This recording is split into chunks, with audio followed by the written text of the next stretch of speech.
Hi, everybody. Welcome back. We're going to continue our discussion of the dining center. And you just learned about the individual clearances for each diner, right, that you need to accommodate. But how do we put these together and into a dining table? So here are some really common dining table sizes. These are specifically for rectangular tables. And so you can see that you can go all the way from a two-person table, right? There's that 30-inch comfortable width, right? And maybe a 40 or 42-inch comfortable depth that allows for a little bit of serving space in the middle all the way to, it says that this is a six-person table, but honestly, I would leave off the two end ones. This is a pretty good four-person table. All right, we've got a six-person, eight-person, 10-person table. In each case, all right, as you take a look at these, you'll see that the width requirements are met, so we're spacing our users. All right. And then we're also giving a little bit of extra room in the table, and you can see it expands a little bit more with the more and more formal and larger groups. A little bit room down the middle of the table for the shared items, those serving platters. Of course, tables come in many shapes and sizes. Those were just the rectangular ones. They come in kind of a boat shape and square. And here's a look at some circular or round table sizes. You can see that kind of a minimum diameter here, 30 inches, all the way up to maybe a 10-person table over here on the right-hand side. It's also very important to accommodate traffic around your dining center, all right, around your dining table, or in this case, behind your island or peninsula. So here's a couple of different scenarios illustrated by your planning guidelines textbook. On the left-hand side, we have really an area where only the users are going. There is no traffic through and behind these seated users. So an absolute minimum here for this second diner to come in and reach their seat is 32 inches.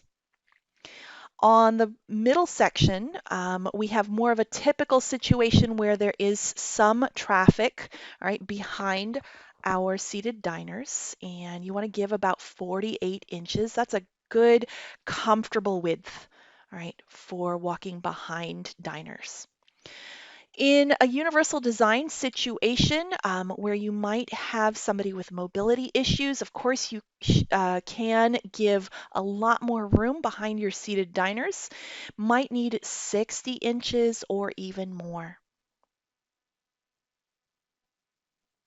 How does this translate to a dining room? Well, let's take a look. I've placed one of these typical six-person tables just here for illustration. And in general, you want to allow about 18 to 20 inches for your seated user. All right, that's a generic figure. Right?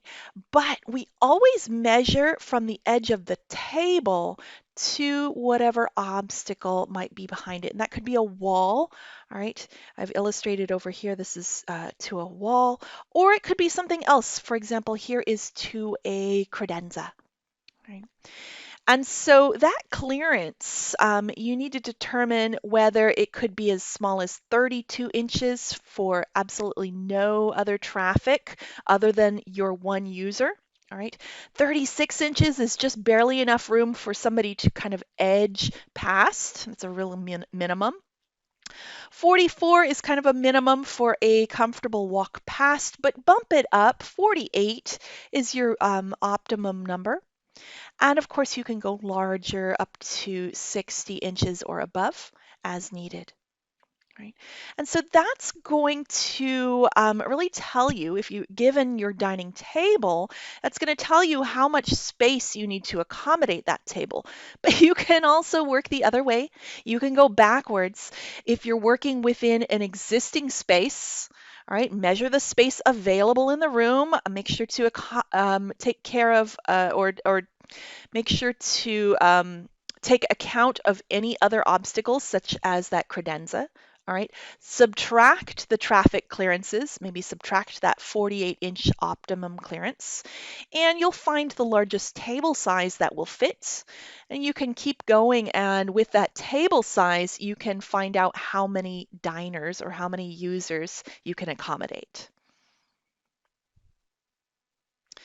Now, I don't want to leave the subject of the dining center before touching on one other important component, and that's the lighting. Right? It's really common to light your dining center, your dining table, your dining room with a central pendant luminaire or a dining room chandelier. So let's take a look at this great infographic. Unfortunately, I don't have the source for this infographic. And let's start out reading it down here. Here's our dining situation. And the first thing that you need to do is to make sure that that chandelier is higher than the heads of the people sitting at the table. All right.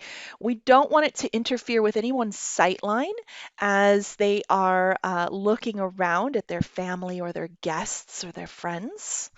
Right. And we certainly don't want anyone to hit that chandelier. We don't want any safety issues. Right. So for an 8-foot ceiling, a really common ceiling height, the bottom of the fixture should be between 30 to 36 inches above your table surface. All right. And in general, let's go up here, for higher ceilings, 9 foot, 10 foot, etc. All right, for every foot that you add about 3 inches of height. All right, and this is just for proportion, what looks right above your table. The higher ceilings, typically you want a higher chandelier, a higher luminaire. Also, it depends on the size of your chandelier. Your larger pieces, your larger lights can generally hang higher. All right, a smaller light can be a little bit lower in the space. Right? And there's a reminder down here that you can actually try this out. All right, maybe you have an idea and you tell um, the installer to do a particular height, but it is variable and you can adjust that in the space and see what works. There's one more factor here. Let me flip to another illustration, and that is the width of your chandelier or your light fixture. You want to make sure, and this is especially important for your smaller tables, you want to make sure that that light fixture is at least 6 inches narrower than the table on each side. All right, especially in the narrow run of the table. And that's because as people sit up and sit down, they tend to lean forward, all right, and also they might be standing and place a serving tray towards the middle of the table, and you certainly don't want anyone to get hurt. It's a safety issue. All right, my friends, in this video, we just continued our discussion of the dining center. We talked about sizing your dining table and your dining room, and also touched on some lighting considerations.